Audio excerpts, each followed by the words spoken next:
واقعہ سر سید احمد کا مشہور ہے. اس نے کتا پالا ہوا تھا شوق سے. ایک ریل کے اندر سفر کرتے ہوئے کسی عالم سے ملاقات ہو گئی اور اس عالم کو جب پتہ چلا کہ سید احمد نے یہ کتا اپنے ساتھ رکھا ہوا ہے، جب آگاہی ہوئی تو پوچھا کہ سید صاحب آپ بڑے صاحب علم ہیں، صاحب تعلیم ہیں، آپ نے یہ کتا کیوں رکھا ہوا ہے اپنے ساتھ؟ تو انہوں نے کہا کہ اس لیے رکھا ہوا ہے کہ آپ جیسے علماؤں سے سنا ہے کہ جس گھر میں کتا ہو اس گھر میں فرشتے نہیں داخل ہوتے. جس گھر میں کتا ہو اس گھر میں فرشتے داخل نہیں ہوتے، یا جہاں کتا ہو وہاں فرشتے نہیں آتے. تو میں نے اس لیے اپنے پاس رکھا ہوا ہے کہ ملک الموت جو ہے نا وہ میری روح قبض کرنے کے لیے نہیں آئے گا. اس نے بھی مذاق کے اندر بات جو ہے وہ ڈال دی. رکھا تو شوق کے لیے ہوا تھا مگر مذاق کر دیا. تو عالم نے کہا کہ اچھا یہ بتاؤ کہ کتے کی روح کون قبض کرتا ہے؟ کتے بھی مرتے رہتے ہیں نا، تو کتے کی روح کو کون قبض کرتا ہے؟ اب سید صاحب چپ، کوئی جواب نہیں تھا اس کا. تو کہا کہ جو کتے کی روح قبض کرنے کے لیے آ سکتا ہے تو جس کے پاس کتا ہے یا جس کے ساتھ کتا ہے وہ اس کی روح قبض کرنے کے لیے بھی آ جائے گا. اصل میں لوگوں کو پتہ نہیں کہ سر سید احمد خان جس کو کہتے ہیں نا جی، یہ شخص جو ہے یہ معتزلی عقیدے کا شخص تھا. کون سے عقیدے کا؟ معتزلی عقیدے کا شخص تھا. یہ ہمارے لوگوں کو پتہ ہی نہیں ہے. انگریز کے ساتھ اس کی بڑی دوستی تھی، بہت زیادہ دوستی تھی. اس نے احکام القرآن کے نام سے کتاب بھی لکھی ہے، تہذیب الاخلاق کے نام سے بھی کتاب لکھی ہے، اور بھی کتابیں لکھی ہیں. نیچری جس کو آپ کہتے ہیں نا، تو نیچریت اس کے عقائد میں تھی. یہ سر سید احمد جس کو کہتے ہیں، یہ سر سید احمد جو ہے یہ فرشتوں کے وجود کا منکر تھا، یہ شیطان کے وجود کا منکر تھا، یہ جنت اور جہنم کے وجود کا منکر تھا. جتنے معجزات ہیں اللہ تعالیٰ کے پیغمبروں کے ان سب کا یہ منکر تھا. جتنے اولیاء کرام کے کرامات ہیں ان سب کا یہ منکر تھا. یہ جو اس کا مذہب ہے میں اس کی بات آپ حضرات کو بتا رہا ہوں. کرے قرآن کریم کی نصوص ظاہرہ کا، نصوص سریہ کا وہ انکار کرتا ہے اور مسلمان کیسے رہ سکتا ہے؟ جو جنت کا انکار کرے، جو جہنم کا انکار کرے، جس کا جو ہے وہ ببانگ دہل بیان آتا ہے قرآن میں اور حدیث میں، تو جو ان کا انکار کرتا ہے تو وہ مسلمان کیسے ہو سکتا ہے؟ جو شیطان کے وجود کا انکار کرتا ہے جی، وہ قرآن و حدیث کا انکار کرتا ہے، اور قرآن و حدیث کا انکار کرنے والا مسلمان کیسے رہ سکتا ہے؟ جو اللہ تعالیٰ کے کسی ایک نبی کے کسی ایک معجزے کا کہ جس کا ثبوت یقین کے ساتھ ہمارے پاس پہنچتا ہو تو اس کا انکار کرے جی، عناد کی بنا پر اس کا انکار کرے، اور اس بنا پر کہ جی معجزہ ہو ہی نہیں سکتا، وہ بھی دائرہ اسلام سے خارج ہو جاتا ہے، مسلمان نہیں رہتا. تو سارے پیغمبروں کے معجزات کا انکار کرے تو وہ مسلمان کیسے رہ سکتا ہے؟ جی، حضرت ابراہیم علیہ السلام کے معجزات کا بھی قرآن میں ذکر آیا ہے، حضرت صالح علیہ السلام کے معجزات کا بھی قرآن کریم کے اندر ذکر آیا ہے، اور بہت سارے انبیاء علیہ السلام کے معجزات کا قرآن کے اندر ذکر آیا ہے. حدیث کی تو میں نے ابھی بات ہی نہیں کی. تو قرآن کے اندر اس قدر کثرت کے ساتھ جو معجزات ہیں، ان معجزات کا جو انکار کرے وہ مسلمان کیسے ہو سکتا ہے؟ آپ خود فیصلہ فرما لیں. اب ہم اگر بات کریں کہ فلاں آدمی ایسا ہے ویسا ہے تو لوگ سننے والے یہ کہیں گے کہ دیکھو جی یہ تو مولویوں کا کام ہے جی، یہ لوگوں کو برا بھی کہتے ہیں، کافر بھی کہہ دیتے ہیں، یہ کہہ دیتے ہیں، وہ کہہ دیتے ہیں جی. مگر اتنی مادر پدر آزادی بھی تو نہیں ہو سکتی نا کہ قرآن پاک کی نصوص صریحہ کا انکار کرے اور اس کو کہا جائے کہ مسلمانوں کا یہ محسن ہے، مسلمانوں کا یہ سرتاج ہے، یہ مسلمانوں کا یہ استاد ہے، یہ فلاں ہے، یہ فلاں ہے، یہ فلاں ہے. یاد رکھو اسلام وہ ہے جو قرآن و سنت کے اندر ہے، اس سے باہر یا اس سے مخالف اسلام نہیں. حضرت سلیمان علیہ السلام کا یہ جو ہدہد تھا یہ پرندہ تھا، پرندہ ہے جی. اور جو تفسیر لکھی ہے جس کو سر سید احمد کہتے ہیں لوگ، ہاں جی، اس نے تفسیر لکھی ہے قرآن پاک کی ایک، اور ایک اس نے بائبل کی بھی تفسیر لکھی ہے انگریزوں کو خوش کرنے کے لیے۔ تو جو قرآن پاک کی تفسیر لکھی ہے اس کے اندر یہ لکھا ہے کہ یہ جو ہدہد تھا نا، یہ ہدہد کوئی پرندہ ورندہ نہیں تھا، بلکہ یہ ایک آدمی تھا، اس آدمی کا نام تھا ہدہد۔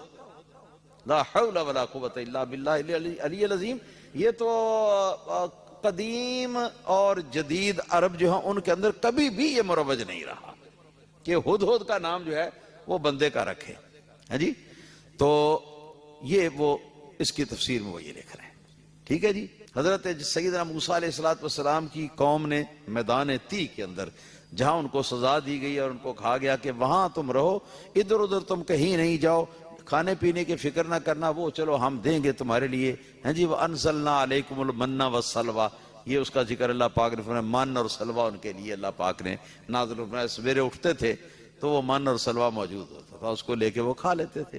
تو انہوں نے عرض کیا کہ یا موسیٰ علی نبینا علیہ السلام، پانی پینے کے لیے ہمارے پاس نہیں ہے، تو خدا کے لیے ہمارے لیے پانی کا ذرا انتظام کر دیں۔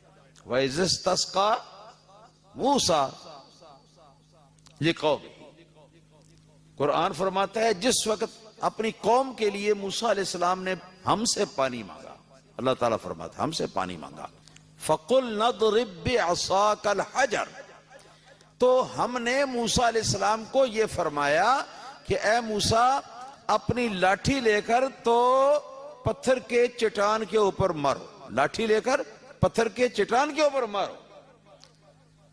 پھر رب تعالیٰ فرماتا ہے فَانْفَجَرَتْ مِنْ حُسْنَتَا عَشْرَةَ عَيْنًا، جی۔ اس میں سے حضرت موسیٰ علیہ السلام نے جب پتھر کے چٹان پر اپنا عصا مارا تو حضرت موسیٰ علیہ السلام کا معجزہ اللہ پاک نے یہ ظاہر کر دیا کہ اس میں سے 12 چشمے رواں دواں ہو گئے، 12 چشمے بہنے لگے۔ ادھر جا رہا ہے ایک چشمہ نکل کے، ایک ادھر جا رہا ہے، ایک ادھر جا رہا ہے، ایک ادھر جا رہا ہے، ایک ادھر جا رہا ہے، ایک ادھر جا رہا ہے، 12 چشمے۔ اور بنو اسرائیل کے لوگ جو ہیں وہ 12 ہی بڑی بڑی فیملیوں کے اندر منقسم تھے، 12 خاندانوں کے اندر۔ قد علم کل اناس مشربہم، رب تعالیٰ فرماتا ہے کہ یہ 12 چشمے جب بہ نکلے تو 12 کے 12 جو کنبے تھے، 12 کے 12 جو خاندان کے افراد تھے، سب خاندانوں کے افراد نے اپنا اپنا ایک ایک چشمہ جو ہے نا وہ لے لیا، اس کو اپنے لیے مخصوص کر لیا، اور پانی جو ہے وہ اس کے ساتھ وہ سیراب ہونے لگے۔ تو یہ قرآن پاک کے اندر یہ واقعہ آیا ہے۔ میں بالکل لفظ بلفظ ترجمہ کر کے آپ کو قرآن پاک کی آیات کا سنا رہا ہوں، مگر یہ بدبخت لکھتا ہے اس کی تفسیر کرتے ہوئے، یہ لکھتا ہے کہ یہ کوئی تھوڑا ہی تھا کہ ڈنڈا اپنا جو ہے اس کو پتھر کے اوپر مارو۔ کبھی ایسا ہوا ہے کہ پتھر کے اوپر ڈنڈا مارے تو اس میں سے 12 چشمے بہ نکلے؟ کبھی ایسا ہوا ہے؟ ایسا تو کبھی نہیں ہوتا۔ تو یہ کیا تھا؟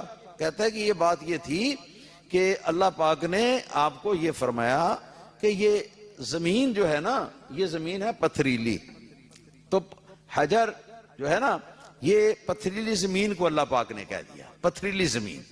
اور اضرب بعصاک، اپنا عصا مارو، اس سے مراد یہ ہے کہ کئی یا کدال جو ہے نا وہ لے کے تو یہ پتھر والی زمین جو ہے نا اس پر کھدائی کرو، کھدائی کرتے کرتے کرتے کرتے کرتے کرتے آخرکار پانی نکل آئے گا۔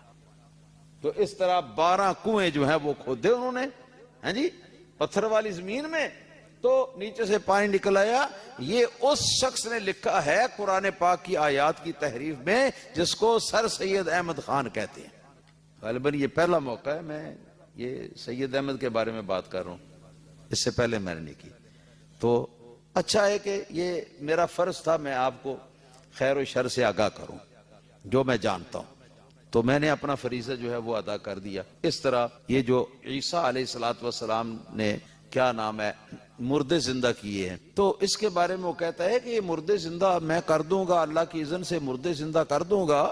یہ تو نہیں تھا نا کہ واقعی جو مر گئے ہوئے ہیں ان کو حضرت عیسیٰ علیہ السلام نے زندہ کر دیا، بلکہ اس سے مراد یہ ہے کہ جن کے دل مر گئے ہوئے تھے کفر کی وجہ سے، شرک کی وجہ سے، تو ان کو ایمان کے ساتھ میں موصوف کر دوں گا۔ ایمان ان کو جو ہے وہ دعوت ایمان دے کر تو ان کی دل کی جو ہے مردنی ہے، موت ہے، اس سے میں ان کو بچا لوں گا. یہ تھا فلا حول ولا قوت الا باللہ. قرآن پاک کے الفاظ کا ترجمہ یہ ہے. اور میں تمہارے سامنے پرندے کی شکل کا بت بناؤں گا. فَأَنفُخُ فِيهِ، پھر اس کے اندر میں پھونک ماروں گا. فَيَكُونُ طَيْرًا بِإِذْنِ اللَّهِ. تو یہ وہ پرندہ جو ہے، مردہ پرندہ جو مجسمہ بنایا پرندے کا مٹی سے، تو وہ اللہ تعالیٰ کے اذن سے وہ ہوا میں اصلی پرندہ بن کر اڑنا شروع کر دے گا. یہ قرآن کے الفاظ کا ترجمہ میں کر رہا ہوں. اور یہ صاحب جو ہیں یہ اس کی توجیہ یہ کرتے ہیں کہ اس سے مراد تھوڑے یہ تھا کہ مٹی کا لے کے تو وہ ایک پرندہ بنا لیا، پھر پھونک ماری اور وہ ہوا میں اڑنا شروع ہو گیا. اصل میں یہ بات تھی کہ یہ حضرت عیسیٰ علیہ السلام نے یہ مٹی کا یہ ایک پرندہ جو ہے اس کا پیکر بنایا، اس کا بت بنایا، اور بت بنانے کے بعد پھر اس کے اندر ایک مشین بنا کے ڈالی، کل ڈالی، چابی. ٹھیک ہے نا، جیسے آج کل چابی دیتے ہیں نا، تو وہ کھیلنے والے جو بچوں کے ہوائی جہاز ہوتے ہیں چابی دیتے ہیں تو وہ اڑنا شروع کر دیتے ہیں. کہتے ہیں وہ تو وہ تھا. فلا حول ولا قوت الا باللہ العلی العظیم. اس طرح حضرت عیسیٰ علیہ السلام کو مسمرزم کی طرف مرزا غلام احمد قادیانی کی طرح منسوب کیا کہ ان کے پاس مسمرزم کا علم تھا. حضرت ابراہیم علیہ السلام جو ہیں وہ بھی مسمرزم کے وہ ماہر تھے کہ وہ 4 پرندے جن کو پکڑ کے حضرت ابراہیم علیہ السلام نے ذبح کیا، پھر ان کے گوشتوں کا قیمہ کیا، سب کا قیمہ کر کے آپس میں ملا جلا کے سارا اکٹھا کر کے، تو حکم تھا اللہ تعالیٰ کی طرف سے کہ فَجْعَلْ عَلَى كُلِّ جَبَلٍ جُزْءًا مِّنْهُنَّ عَلَى كُلِّ جَبَلٍ. کہ پہاڑ ہے نا، یہ پہاڑ ہیں تو